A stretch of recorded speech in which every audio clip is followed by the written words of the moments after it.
विशाखापट्टनम से 11वें अंतर्राष्ट्रीय योग दिवस समारोह का नेतृत्व प्रधानमंत्री नरेंद्र मोदी करने जा रहे हैं। योग के लाभों की समावेशी पहुंच सुनिश्चित करने के लिए प्रधानमंत्री नरेंद्र मोदी ने सभी ग्राम प्रधानों को एक पत्र लिखा है, जिसमें कहा है यह गर्व की बात है कि योग ने न केवल भारत में बल्कि दुनिया भर में जीवन को सकारात्मक रूप से बदल दिया है। अंतर्राष्ट्रीय योग दिवस 2025 की थीम एक पृथ्वी एक स्वास्थ्य के लिए योग वैश्विक स्वास्थ्य के लिए भारत के दृष्टिकोण को प्रतिध्वनित करती है। प्रधानमंत्री नरेंद्र मोदी 21 जून यानी कि कल विशाखापट्टनम में 11वें अंतर्राष्ट्रीय योग दिवस का नेतृत्व करेंगे। प्रधानमंत्री विशाखापट्टनम के मुख्य स्थल पर 3 लाख से अधिक प्रतिभागियों के साथ योग करेंगे। यह योग संगम पहल के तहत देश भर में 10 लाख से अधिक स्थानों से कनेक्ट होगा। सामूहिक दर्शन सुबह 6:30 बजे 7:45 बजे तक होगा। राज्य भर में 1 लाख से अधिक स्थानों पर योग सत्रों में 2 करोड़ से अधिक लोगों से भाग लेने की उम्मीद। विशाखापट्टनम से 11वें अंतर्राष्ट्रीय योग दिवस समारोह का नेतृत्व प्रधानमंत्री नरेंद्र मोदी करने जा रहे हैं। योग के लाभों की समावेशी पहुंच सुनिश्चित करने के लिए प्रधानमंत्री नरेंद्र मोदी ने सभी ग्राम प्रधानों को एक पत्र लिखा है, जिसमें कहा है यह गर्व की बात है कि योग ने न केवल भारत में बल्कि दुनिया भर में जीवन को सकारात्मक रूप से बदल दिया है। अंतर्राष्ट्रीय योग दिवस 2025 की थीम एक पृथ्वी एक स्वास्थ्य के लिए योग वैश्विक स्वास्थ्य के लिए भारत के दृष्टिकोण को प्रतिध्वनित करती है। प्रधानमंत्री नरेंद्र मोदी 21 जून यानी कि कल विशाखापट्टनम में 11वें अंतर्राष्ट्रीय योग दिवस का नेतृत्व करेंगे। प्रधानमंत्री विशाखापट्टनम के मुख्य स्थल पर 3 लाख से अधिक प्रतिभागियों के साथ योग करेंगे। यह योग संगम पहल के तहत देश भर में 10 लाख से अधिक स्थानों के साथ कनेक्ट होगा। सामूहिक प्रदर्शन सुबह 6:30 बजे 7:45 बजे तक होगा। राज्य भर में 1 लाख से अधिक स्थानों पर योग सत्रों में 2 करोड़ से अधिक लोगों के भाग लेने की उम्मीद है। आंध्र प्रदेश सरकार इस अवसर को चिन्हित करने के लिए गिनीज वर्ल्ड रिकॉर्ड के प्रयास का भी समन्वय कर रही है।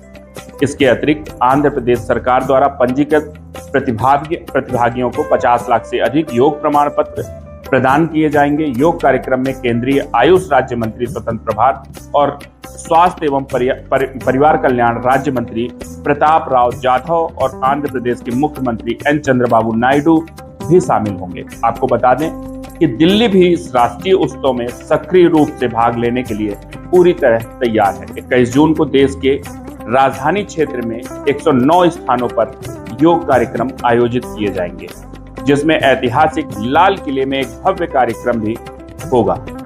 आयुष मंत्रालय के सहयोग से ब्रह्म कुमारियों द्वारा आयोजित और मोरारजी देसाई राष्ट्रीय योग संस्थान भारतीय पुरातत्व सर्वेक्षण द्वारा समर्पित लाल किले के कार्यक्रम में एक पृथ्वी एक स्वास्थ्य के लिए योग थीम पर प्रकाश डाला जाएगा। इस वर्ष का अंतर्राष्ट्रीय योग दिवस एक पृथ्वी एक स्वास्थ्य के लिए योग और कल्याण की एकीकृत दृष्टि को दर्शाता है। यह सर्वे संतु निरामया मतलब सभी रोग मुक्त हों के भारतीय लोकाचार से प्रेरित होकर मानव और ग्रह स्वास्थ्य के परस्पर संबंध पर जोर देता है। योग के लाभों की समावेशी पहुंच सुनिश्चित करने के लिए प्रधानमंत्री ने सभी ग्राम प्रधानों को एक पत्र लिखा है, जिसमें कहा गया है यह गर्व की बात है कि योग ने न केवल भारत में बल्कि दुनिया भर में जीवन को सकारात्मक रूप से बदल दिया है।